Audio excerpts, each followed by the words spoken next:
stressed. Came to the party at URI one time, and they was like, "Yo, we heard you DJ. Can you fill in? Give you $175." Wow. To me, college student broke. Yeah, he took that. Took the car speakers off the car. My grandfather had a church. Me and my cousin went back to the church, got the speakers off the church, came back to URI, did the party. Shouts to Chip Duck. He hired me. He got my first party at URI. So shouts to Chip Duck. Right. And then from there on out, just started networking, meeting people. Yo, you want to do? And it just grew. So DJing just grew. So where does the name DJ Franchise come from? Watching wrestling, there was a guy named Stevie Franchise who went into the ring and started hitting Bret Hart with a chair over and over. Niggas like, oh my God, the franchise is back. I cut the name ever since. Yeah, he was with it after. Something that makes you laugh when you first say it, but gets familiar. So I thought the DJ name would have been DJ Pooh. Let's see what we can do about it. This guy's good. This guy's good right here. This guy's good. But there was. We do our research. We do our research. That was my first tattoo. But there was already a famous DJ Pooh. Yeah, DJ Pooh. There was already a famous DJ Pooh. Red. Yeah. So that was it. You couldn't pass that. So you took the franchise, and then there was Team Franchise, or is Team Franchise? I didn't even come up with Team Franchise. One of my boys, when me and Ruckus got into our battle, we was like, you know what? We need a team name. And he just said, yo, Team Franchise is going to go in here and kill this. And ever since, we stuck with Team Franchise. My brother. So what is your experience been like being a DJ in Rhode Island? Because it's an interesting game. It's different to being an MC. So It's fun. It sucks. You meet people do you wrong. How the next thing it's fun and it sucks. You know what I'm saying? You get paid, you don't get paid. I mean, there's everything good about it. There's the bad about it. yeah. So to be a good DJ, you got to go through both sides of it. Yeah, so do you feel like Rhode Island, and I don't want to just put you as a Rhode Island DJ, but that's where you're based. So, do you feel like Rhode Island is supportive of its DJs, or do you feel like it's not supportive? I'll say when you get to the generation, maybe 25, 26, 7, and plus that know the 1200s and the turntables and the hard work and craft of it. Yes. So the ones that know more than just the laptop DJ. There you go. And the laptop DJ. If you had a DJ. Gemini mixer, a Numark mixer, the separate sampler on the side, you know. Yeah, we appreciate the generation. If you're a younger generation, and there's nothing wrong with this because they don't know. They don't know. Yeah. But they're not really into the. They're not ready. No, nigga, put the song on. Do you think that? I mean, that's cheaping. I mean, it's Breaks cheaping my the heart. art of it, right? I mean, it's Breaks my like we're heart. being MCs. Our issue is like is the guys that just have a laptop and a microphone, and then they got a song on SoundCloud. So you must feel the same way about people that play like Guitar Hero, the DJ Hero. I do. But if DJs don't realize, we are all hypocrites because one thing we do say is, I hate this laptop. So, they don't know about the real DJ. You gotta use it. But I haven't heard a DJ say, I want to go back to carrying crates.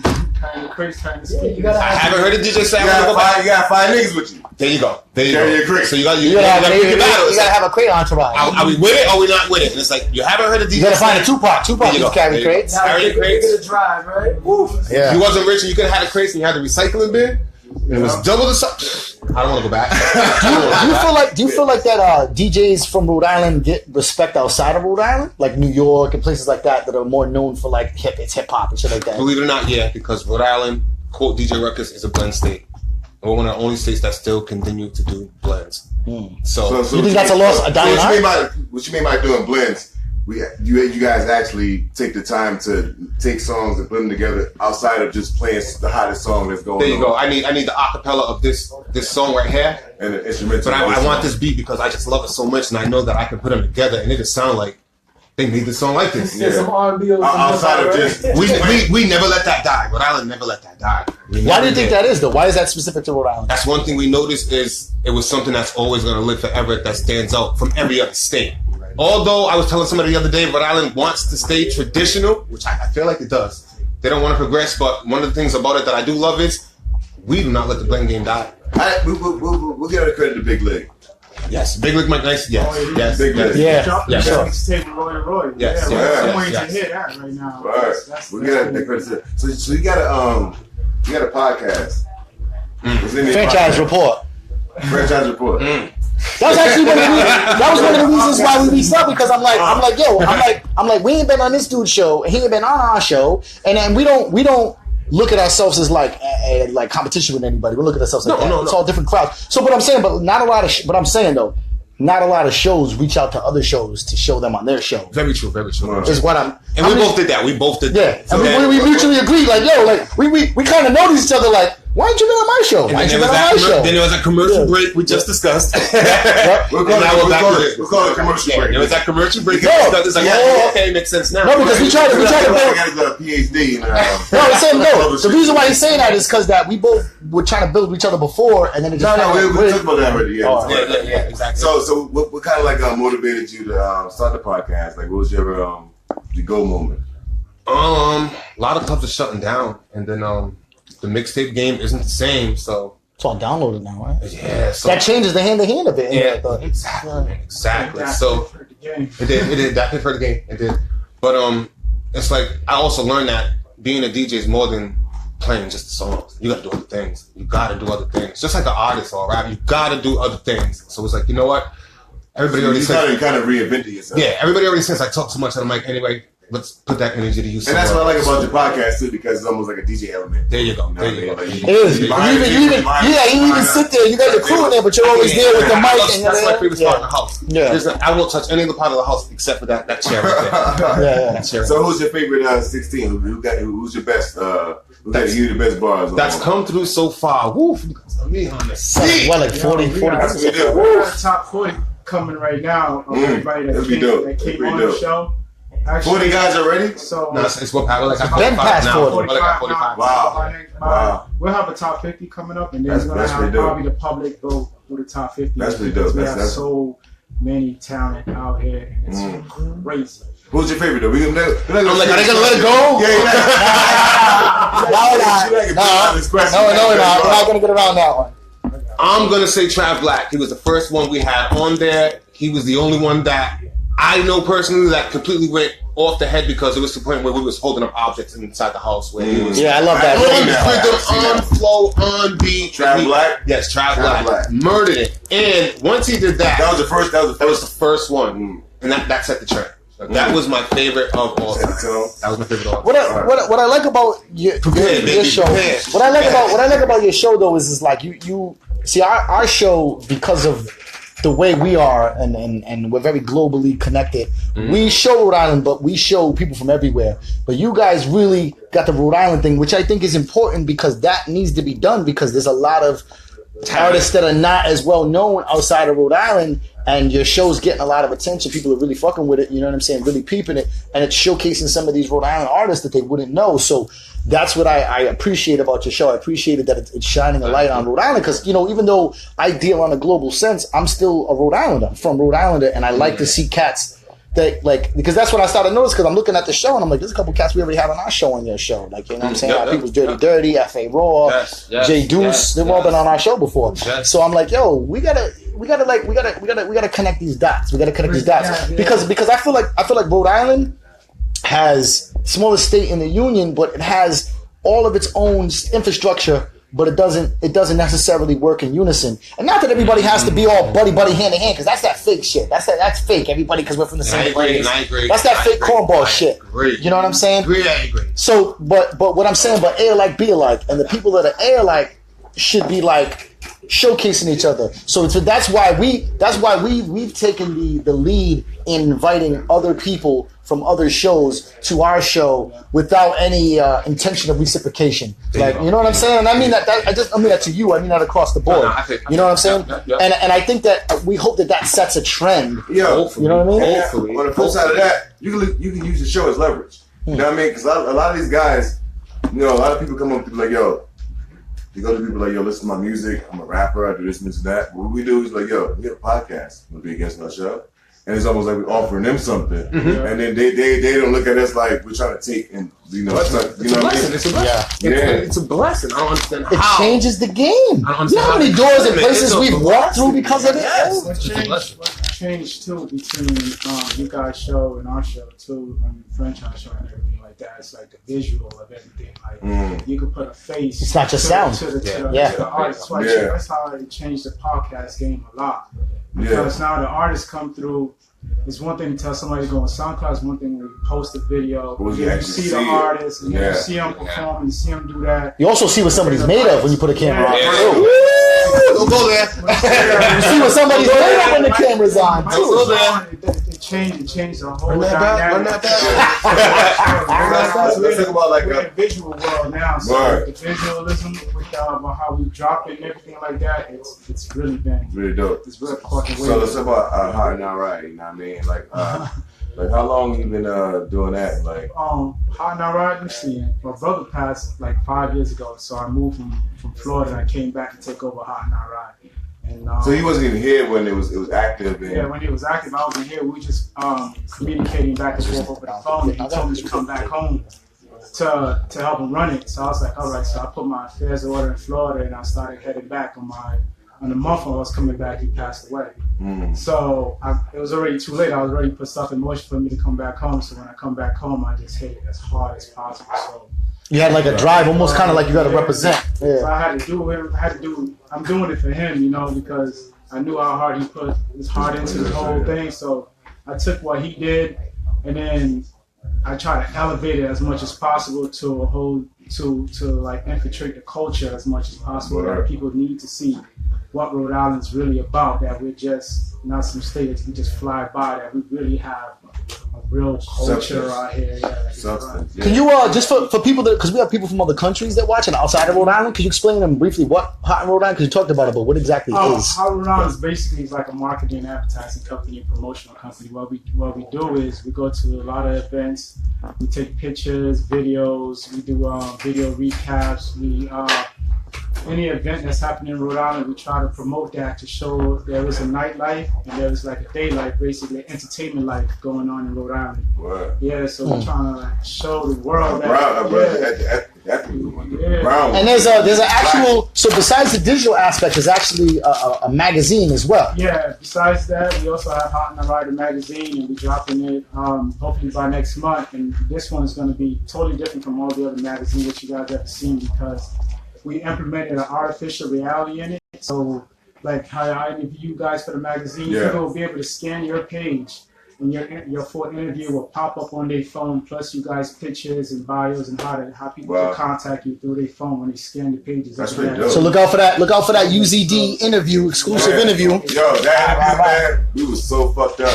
We were up all night the night before. Oh my god, we were really fucked up that night. We had a show in Newport. The night before. It was up all night. I think we had two nights in a row. That night we had a show. The night before. We had a show. That was the morning of the Newport show. Yeah, the night before the interview we did with you, we were up all night doing a show. I think, was that the Mass? We were in Mass or where the hell were we? I don't remember, but we did a show the night before. We were up all night. We came and did an interview with you, and then we had to go do another show in Newport that night. So fucked up. Yeah, we was. That's not real work. That's not real work. Yeah, man. Team no sleep over here. They say a boss. You gotta sleep once in a while. Hey, they said if you Hey, they say a real boss don't sleep 8 hours a night, bro. No. I'm good with 3. A real boss don't sleep 8 hours a night unless you're a multi-millionaire. Yeah, you don't understand how much like when it comes to like doing what you love and doing your podcast, your kids, and everything, your job and everything in between. Like you don't got no time for nothing else. You know, your girls. You know what I mean? You have to neglect things somewhere. You have to pull. You can't do everything full time. I'm not coming to your house tonight. Sure, that's how it went down. Somebody's gonna be doing grocery. None of it happened. No, that sound easy. You ever see that Key and Peele where he's like, I said,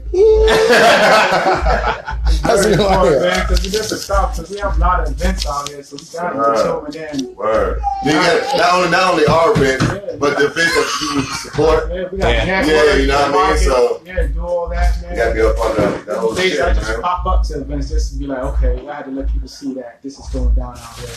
Word. And then when franchise put me on his show, it really is like crazy. Word. Because you underestimate the connection that you have, like everybody else around. It helped out a lot too. I'll be honest with you, it was a platform we didn't expect to have at first. I bet you it brought you resources you didn't see at the time. Yeah, because like the same thing we did though. Like I said earlier, like when we started the podcast, it was almost like we're gonna go to the podcast, we're gonna talk shit on TV. We didn't even know what we were doing. We're gonna go on the internet, we're gonna talk this shit. And all of a sudden, people like, yo, I want to come to the show. It's almost like, oh shit, this is real. You know what I mean? This is my obligation. This is your obligation. You guys have to continue to do this. You know, I gotta be honest. There's times where we felt it, but you know what I realized? And I've realized that we've opened up doors that we could never open up with music. Like there's people that we rock with. There's people that we rock with that are toured all around the world and done major shit that we have never done, and they rock with us. And they don't even rock with us because of the music. Because a lot of people don't even know sometimes we do music because we focus on this now. It's like just because it's been such an eye opener. To be honest, I'm the same way. It's like, holy shit, I don't really do many blends anymore. I'm more focused on. But you have to, but you know what they say? The same man who's doing what he's doing. The same thing a man is doing. It's fun to be able to have I always say if you're an artist or you're a rapper, no matter what type of music you do, one person's gonna listen to you. You're gonna make music for that one person. And the thing about this, they said we get to talk. I'm sorry. We get to talk. Get it in real quick. We get to talk and just say get drunk and just talk stupid and just say what the fuck you want to say. And you actually watch that shit. I think we've done changed the market really. I don't think we no longer all of us really don't think we no longer call it a podcast. We're more like a media. Yeah. That's been missing a lot because the way we drop knowledge, we drop gems. The people that come through the shows, they have something to say that a lot of times people think they do the interview part because I can get it off my chest. They've been holding stuff in for so much, and then we see the comments, you see people coming in commenting about somebody saying on the show, it's amazing. Word. Now we the media of what really been needing this. Because the media is tainted. They don't represent us no more. We represent us, and we gotta keep it. Even though we be tired, and they're like, "Yo, I gotta get up. I gotta push." Word. I feel you. We gotta push this out, because we're the media now. We no longer just a podcast. Word. It's empowering, though. Yeah, that's true as hell. Yeah, it's we got a big responsibility now. We really out of nowhere put it on us, and we didn't even think of that. Word. Yeah. You underestimate how far your voice can actually reach. I think you notice it personally. I notice it when you bump into people that you don't even really know like that, and they tell you, "Yo, I watch your show. I keep it." Yeah, there you go. There you go. I watch the show. There you go. Greatly appreciate it. Wow. Like people don't even know like that. Yeah. Like there's a couple times I'll be somewhere and they'll be like, "Oh, you so and so." Applebee's, the person, the busboy cleaning up, like, "Yo, I support the show." Really? Wow. You're not even on my table. I just sit them anyway. I greatly appreciate that. Greatly appreciate that. I don't think people realize how far that goes because I think that people see us as people in the media, whatever you want to call it, and they think that happens all the time, but it really doesn't. This is a very thankless job. There's nothing wrong with being Not that we do it for thanks, but this is not the kind of job where people walk up to you and be like, "You're the greatest in the world." Every now and then, people tell you. The thing about it is, everybody kind of wants to do it. But when it comes to mixing into your everyday life and all the shit, you have to really want to do it. You gotta be really since December 31st, 11:59 p.m. How many podcasts have you guys seen pop up? That's just for you. Many of them, many hundreds. It never stops. Never stops. You know what I'm saying? But they think does everybody have something to say that's relevant? There's no longer just like everybody goes live. The girl eat the sandwich. You got nothing to say. People watch other things and they be like, "Yo, I can do that." But then when they start to do it and they realize how much you got to put into it. There's a big difference between thought and implementation. Yes, there's a big difference. When it comes to I want to have a podcast. He's talking all the shit he can talk. I can do the same thing. I'm just go there. Then the camera gets out there like that. No, not even that. It's when the camera don't work. And then you got nobody else. You got no ideas. And you got nobody else to talk. It's just like rappers. It's like rappers that can't freestyle. It's like rappers that can't freestyle. Their sound gets fucked up. They don't know what to do. We talked about earlier. Nabi does the guests. Yep. We all have a functioning thing. Slim does the cameras and the thing. So we've been doing it for so long that we almost made up a system. Yeah. Without saying this is the system. Without saying like this is the system. But this is the system that we learned because we persistent in it, and we want to do this every day. Every Thursday, we want to do this shit. It's not like, yo, I'm gonna just do this shit so I can talk shit. Let me ask you, fuck that, because you guys do me an interview. How do you keep the content different? I'm gonna be honest with you. We do a little research, but the thing is also, him and I have been friends for over 20 years. Yeah. So this is what the way we talk on the show. You heard us arguing earlier about the China. This is what we would do if the cameras are off. We were cracking each other. Yeah, we were cracking on each other. We ain't on each other. Hey, so so what we do is, so Slim is our producer. Yeah, we got the white man working for us. He's our white slave. You know what I mean? No, indentured servant. We can't say slave. Indentured servant. He can work off his slavery. You know how important he is to the whole. Mad important. He is. You talking to the cameraman. You talking to the cameraman. See what I did? It hurts. See what happened was, I'm gonna let you niggas on him. See what happened? What I did was, So what I did was, I learned the whole shit. I was doing the whole shit. So when I learned it, I taught Slim how to do it. Boy, that's the important part. So I don't have to do it no more. Yeah. Slim, this is what he do. You know, he's like on the cameras. When we come in, I want a synopsis of some current events that happened this time. Give them the synopsis and we read them. I thought we just gave him a promotion because we don't want on the table no more. Why do we hang out with you? Because I'm the guy that started the show. So that's what we do. So we come up with little topics, and the show can go anywhere. But it's natural. Yeah, we don't have a stringent format. I'm surprised too on the franchise for how what works. So many people that have important levels up to the mayor, people running for mayor and all that kind of stuff. Word. It's reaching out because we're seeing the impact that it's having socially, really. And I think one of the reasons that is because people are so used to Rhode Island being overlooked, and anybody from Rhode Island gets behind that. If you got love for Rhode Island, you got to get behind a show that showcases the beauty of Rhode Island. Well, I don't get it twisted. Season 2, we have people from Hartford, Connecticut. I just found out last night somebody drove from New York. You sitting here for 45 minutes waiting, and you come from New York? So is it we have Lady of Rage in the show. We have Razzcast in the show. Rock Melted Skelter twice. Rock Melted Skelter twice. You know, we had Nasa Ace. What's up with the activist? Yeah, Master Ace. Papa Wu. Master Ace? Yeah. Master Ace called us while he was at Six Flags with his kids because he was doing it because he didn't want to beat the interview because I know his people. We have all those guys. We have all those guys. Legends. He's the lost cause. Yo, I got some work to do. You know what's the illest shit? Let me say content. Lady of Rage. Saying happy birthday. Saying happy birthday to G's on the show. Yeah, we got that. I'll send you an episode. Yeah. Yeah. It was around Christmas time. Yeah, that's what it was. We didn't know Lady of Rage could sing. Apparently she can. Our first guest was boot him up from Brooklyn Zoo. Little Dirty Bastard's right hand man. You know what I mean? That was our first guest. That was before we got been doing this. 2 years. 2 years. Wow. And it's been over. The first year we had 100 and. What was it? What I said? We used to do 3 guests a show, and now we got it down to 1. We do 1 guest. We used to do 3 guests, but then we realized that the main part of the show was our dialogue. The main part of the show was us talking and acting stupid and being fun and having to talk and crazy shit. People love that part of the show. Nobody wants to talk to a person they don't know.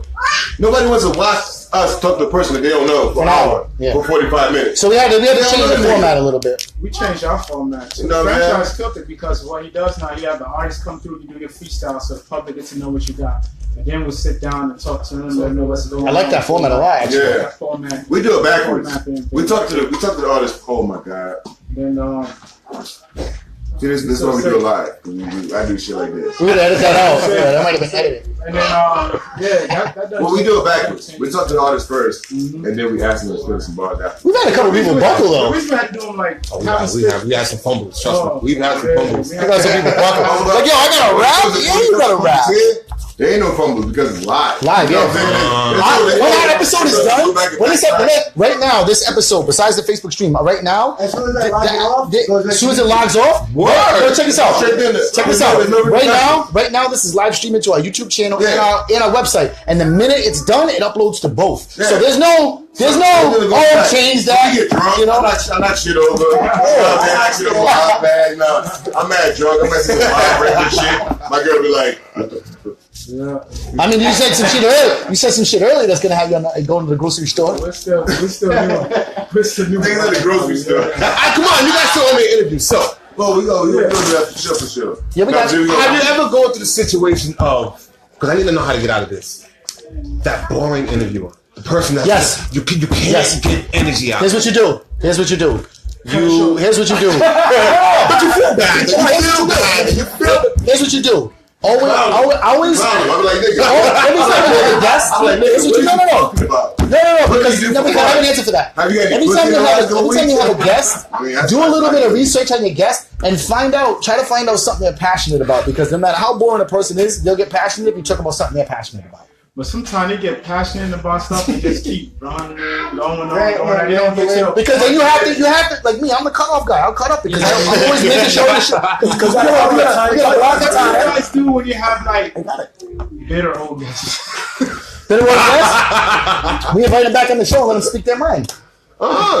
That's no okay. We used to have a phone calling system. We used to let people call in and talk shit. Do whatever you want to do. Do what you want to do. See, the thing about it is if you create a platform and a forum, it's sort of like somebody said this to me, that I no longer deal with the person, but the words that he said were so true. He said that, when it deals with the hip hop scene and it deals with the creating forums, you control your show, but you don't get to control who's in the scene. We're all part of the scene. Mm-hmm. So if you create, it's sort of like if you know what you stand for and what you do is the truth, then if people got an opposing view, let them talk their shit. Come on. Yeah, you got to. Yeah, come. Like if somebody really had an issue with us and they really wanted to come on a show, we would let them come on the show. We would start a debate or whatever, and it would be all love because that's what these forums are for. Because if we edit shit too much, and I don't mean edit the way you guys edit, I'm talking about edit like not allow someone to speak their truth. Then we're kind of like the white people that have oppressed us and done the shit to us while we had to create hip hop in the first place. You can't block that comment. You can't block that comment. No, but that's not a shot at editing or anything like that. That's just me saying. Like if somebody, like for instance, like if somebody, like my thing would be like if somebody was talking mad shit about the franchise report,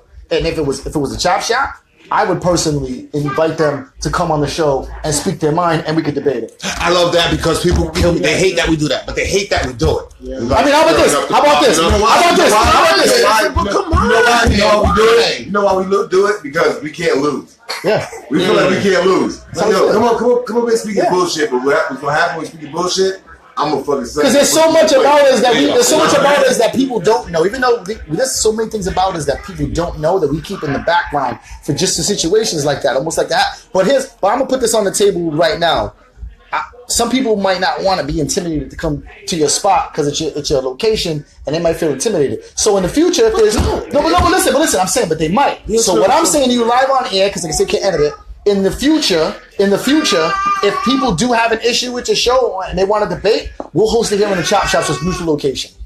It's not even they want to debate. It's when they want to come and debate. Yeah. Why you feeling that fire? Why are you feeling that fire? What's with the negative? No, it's called freedom of speech. It's called negativity. It's called Those are people that are soft and have a problem with their own fucking things. Because you know what? If your truth is so strong, they say it. Yeah, they can't. You can't defend yourself because you know what? All you do is post. It's only negativity. Talk shit. Listen, we get the why you guys supporting the franchise? You know what I always tell them? If you really want to talk shit, get your own fucking show. They're doing it now. Everybody's getting podcast now. Only negativity if you can't defend what you're doing. This is true. There you go.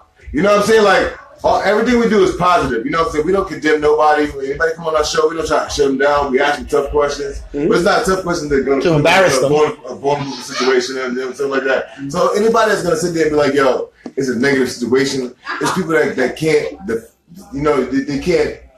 They don't know how to articulate themselves to defend themselves sometimes. Or sometimes they're not really standing on true principles. Exactly. It's all gas and post. They're not standing on true principles. Yeah, it's all gas and post. That's all it is. So what it is they only like, yo, you know this person ain't on the show. There you go. Yes, we're going to say it on our show because that's the way they feel. And if one person feels that way, there's a couple million. There's a million. Then there's a million that feel that way. So back to you. So franchise. So what is next? Looking into this year now, we're in 2018. What's coming up next for the franchise report? Outstanding. Oh, for me, actually for the franchise report too. Right now we got. So you guys do this shit together? Yeah. He does the hosting. I'll be honest with you. Hold on, I'll just make it real quick. I started this in my bedroom, and 2-3 months into it, the audio on SoundCloud, like we just talked about on SoundCloud, popped off. People started to like it. Let's bring Hot and Ryan on. He came through and he said, "You know what? I changed the game. I'm gonna record this shit." I tell everybody this: if it wasn't for Stan, Hot and I Ride, that show wouldn't be what it is. Now you guys said you brought the visuals, so 50% of it is him. Because sound you can only get so much from. You can't see an expression through sound. You can't see a dude's reaction when they mess up or when they get asked a difficult question by sound. You can't. Yeah, the visual done changed a lot. So right now we're coming up next. Immediate next right now we got that top 50 freestyle coming out. That'd be good. Imagine the heat. Imagine the heat that's coming my way. We gotta get on, man. We gotta get on, man. I need judges. I'm with it. I'll be a judge. I like to judge rather than compete these days. Like a lot of artists come through and saying how much rift between the hip hop community, the rap community are against each other. The minute he put that list up, the war that went down on that timeline. Because everybody sees themselves as the illest. They didn't even read. No, they thought it was the top 40 artists. Exactly. It wasn't that. It's like these people came by so far. Yeah, they was tripping off. They was tripping off. I need judges so we can start ranking these. What about so-and-so? Nigga, They never came by. They never came by. Somebody put down it was the top 5 dead or alive. I'm like, top 5 dead or alive, Rhode Island. No, he said period. And then I was like, okay, you didn't even come on. I think that people get, you know what it is? I think that because hip hop is such a passionate thing, though, I think people just get way too emotional sometimes, getting their feelings about it. They should relax a little bit. More emotional than sports. Hip hop. You want to know what it is? Because anybody can rap. Not anybody can play professional football. You know why it's more emotional than sports? Because hip hop and music is an opinion. Yeah. I think E40 is one of the top 10 rappers ever. You might exactly. I don't agree. You hate him. No, I don't. hate him. Yo, his wordplay is crazy. Yeah, I don't agree. His wordplay is He's not in my top 10. You hate his flow. Maybe his flow, but his wordplay is Yeah, but again, undeniable. I think Jeezy is a fucking my top 20. He don't like Jeezy, so it's, you know. Bass guy, Little B. Little B. Little B's bass guy. Killing it out there. You know what I mean? Man, that Cali scene is Yo, franchise.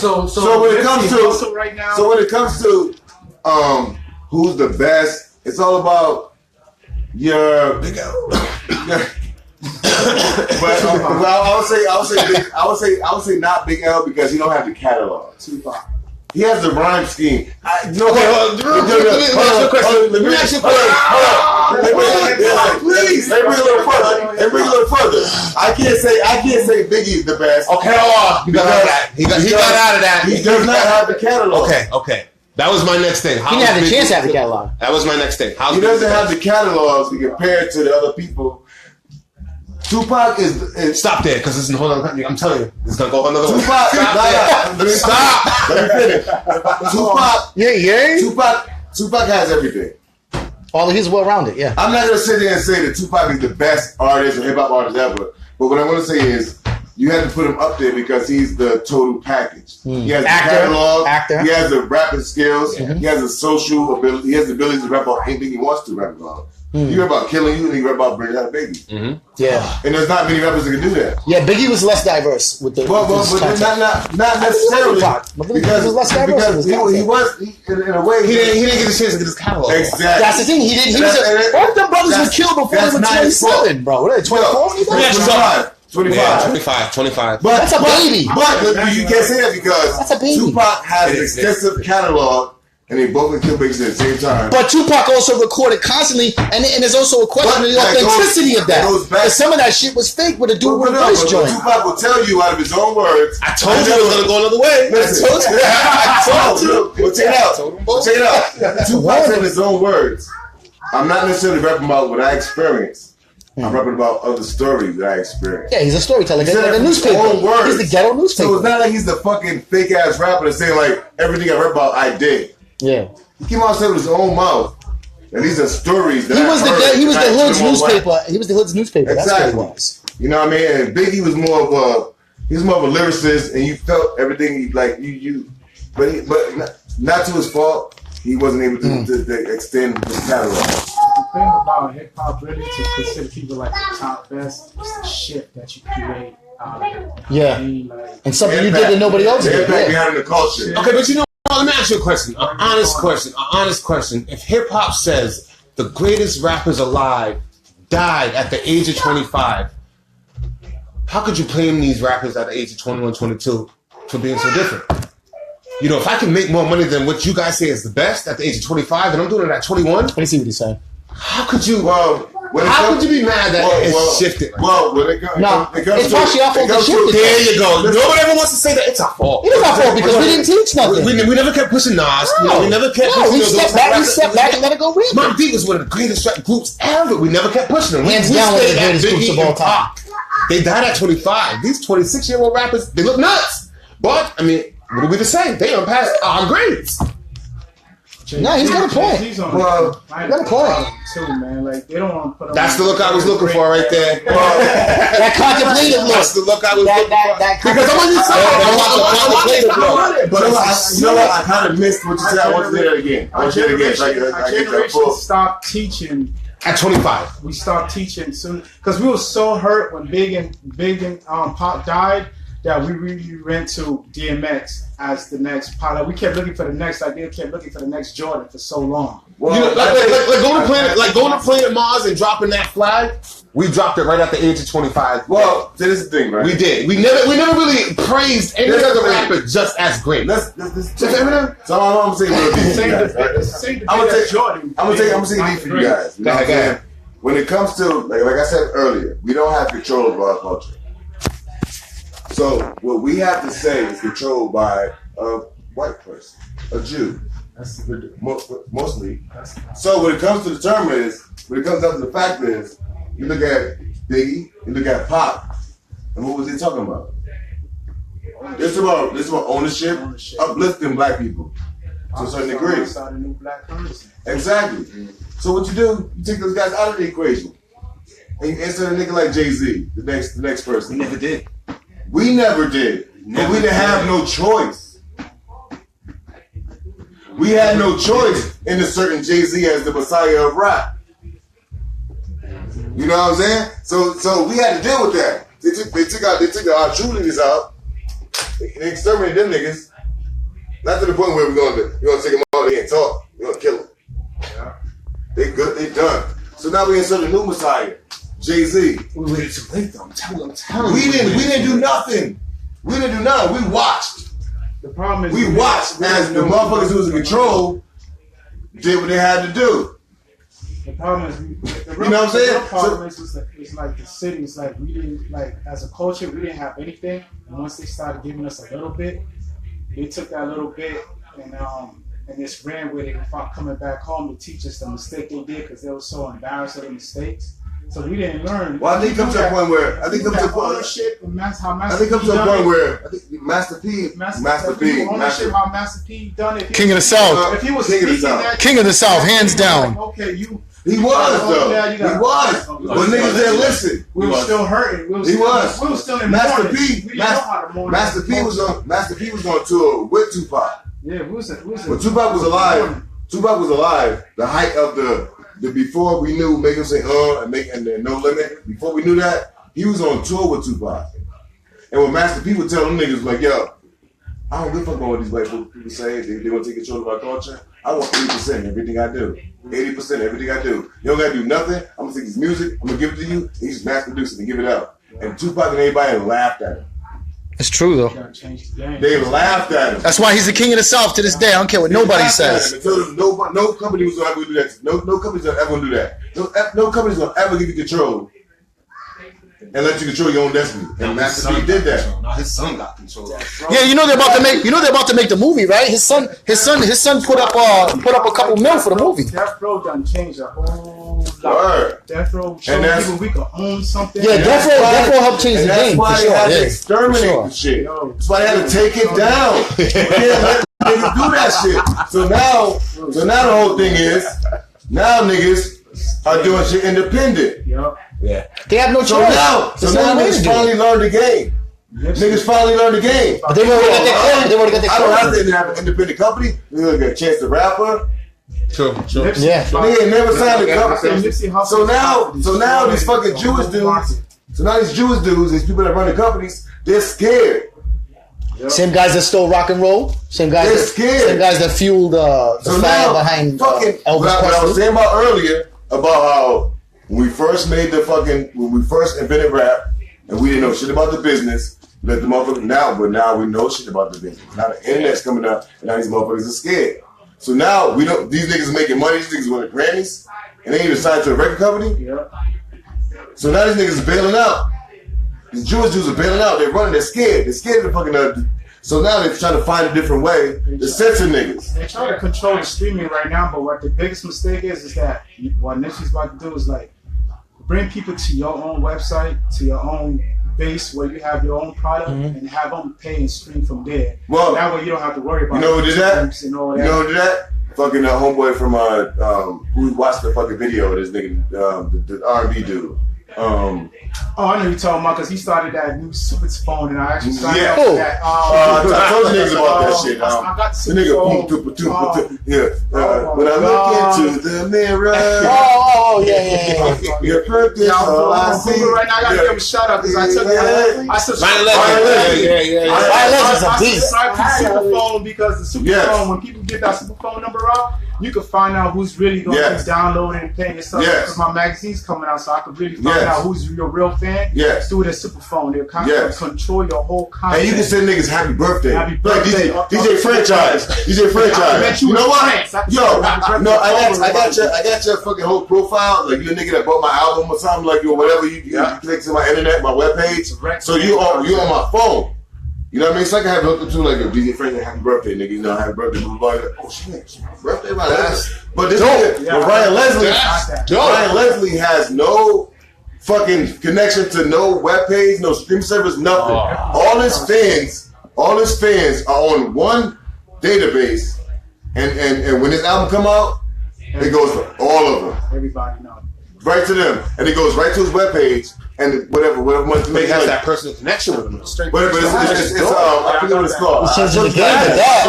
Yeah, he's changing the game. He's changing the game with that one, huh? It's a system that's made for companies like you do direct it's basically a system. Job. No, it's not. It's not a job. It's a system. Because they'll tell you like No, but I'm saying for you to be like, okay, I gotta say something. No, you don't have to. The system knows that it's your birthday, and once you sign to the system, on your birthday, it's gonna send you a personalized letter that you know is your birthday, happy birthday to you. And there's a system. And I forget what it's called. I thought he was calling everybody on their birthday. No. Yo, that is not. No, but it's like it's called. Yeah, like it's almost like all right. Let me say it's almost. But it still lets you know that. Oh, okay. All right, so boom. All right, so boom. It's like this. So say if I do a concert, and at my concert, I tell all the people that's at the show, go into this webpage and sign in with your your email and all this shit. And when you sign in with your email. Boom. Now on my shit, I got everybody on that one database. I got everybody's information. That's my fans. That was at the show. You go to every show across the country and do it every time. And every time they go sign in. So now, with that database, I can be like, yo, DJ Franchise.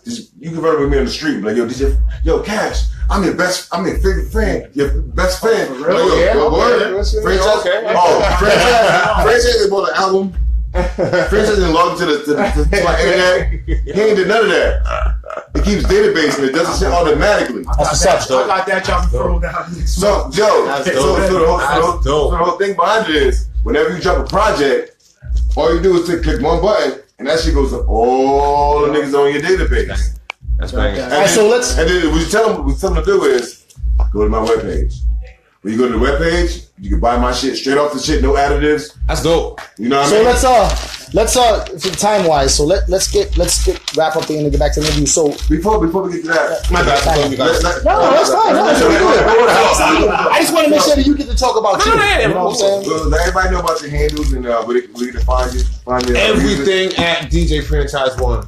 And it's spelled the traditional way, Franchise. Yep, no. Everything at DJ Franchise 1. I ask that you guys encourage everybody that comes to visit you to put everything at one. Word. Well, not at one, but just one name for everything. Like those. Kind of tough though, man. That Instagram, kind of tough. Such and such Instagram, underscore. Some of your name is Cash. One person still have one name. They got access to everything else. There's all the True. So, you know what I mean? You got to do a little bit sometimes. That's a lot. Very true. But yeah, everything at DJ Franchise 1. Everything at hashtag the Franchise Report, YouTube at the Franchise Report, and you guys. Oh yeah, me is mine's very simple. It's hotnri.com. That's HOTINRI.com. You put DOTCON for the Instagram, but my website is actually hotnri.com. So go there, you catch everything to find out what's going on throughout the city. Facebook, Hot and Alright. And also, I'm expanding the brand, so I also got Hot in the World. So that's also there. So you can follow me there, Hot in the World, spelled just how it is. So to you, who is Hot and Alright? You know what I'm saying? Yeah. Like who's buzzing? You know what I'm saying? Who's making the city like? You was almost out of there. You was almost out of there.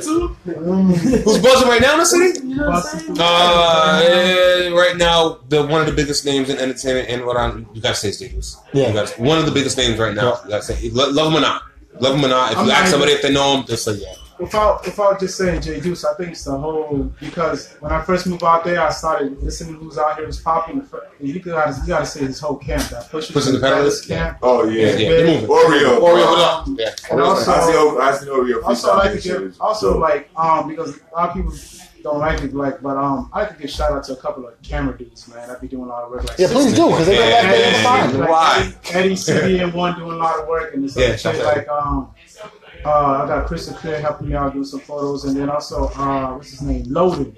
Alex Savoni, something like I can't pronounce his last name, but his name is Loaded. They be dropping some dope visuals, and that's really pushing the market right now. Because them guys, Eddie with CBN1 and Alex Loaded, their visuals they dropping, the music videos is top. And visuals is the most important. And that's very important right now. So I watch a lot of our young boys doing their thing, so I could see how it is, man. So I don't stay stagnant. I'm always moving. I mean, that's a good thing to do, and in the future down the road, like I said, we'll have you guys again, and we hope to be on your show soon. So when who's coming to mind?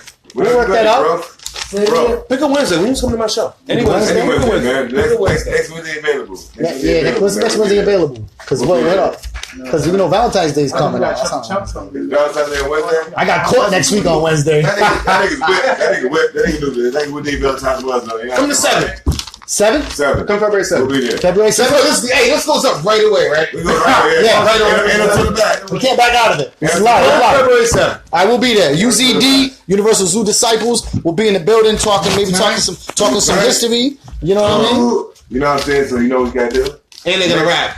Next day we gotta go. Wait a minute. I got rap. So how we gonna do this? We got a big squad. You know somebody. I'm ready. I'm ready. The whole fucking 16. Mike Boston is here. Mike Boston, who was one of the projects that we do, was featured on the Ellen DeGeneres show. He was actually given a car and 10 grand. Word. He knows about that. So what we're gonna do is maybe we'll come back next week, man. Yeah, every week, 6:30 to 8.